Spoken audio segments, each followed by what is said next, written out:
pendapatan selama ini sangat berkurang karena semakin hari semakin berkurang peminat batu, baik batu akik maupun batu gio.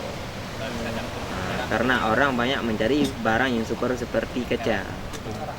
Jadi sedangkan di gunung jangankan yang super, yang kurang super susah mendapatnya. Yang banyak batu kora.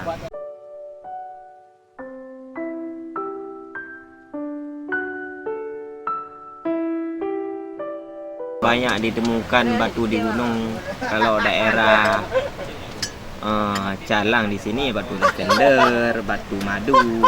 Tapi kalau di Nagan di sana batu anggur, Indogres, solar ada juga.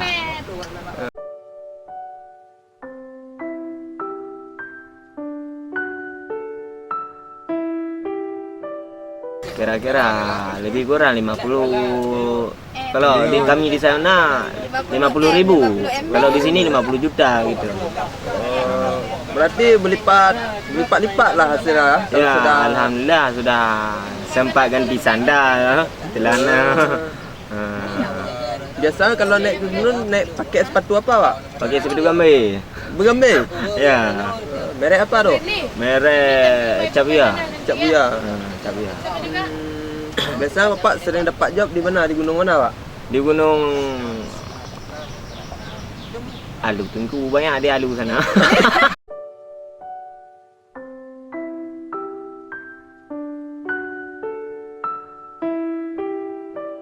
Selama ini enggak, karena kami di sana udah sangat memilih batu daripada emas.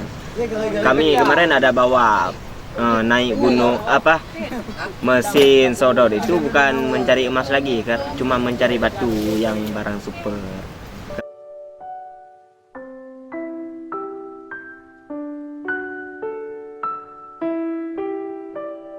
Agak orang Enggak, udah lagak, baikkan dah lagak.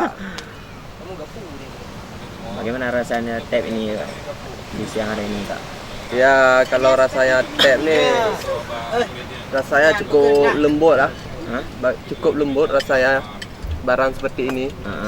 Bagaikan kita minum busa. Pernah minum busa? Enggak pernah? Cukup lembut. Kalau kapas pernah pegang?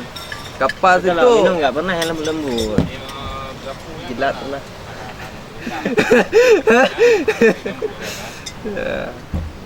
Ya lo. Menurut Anda, betul penting.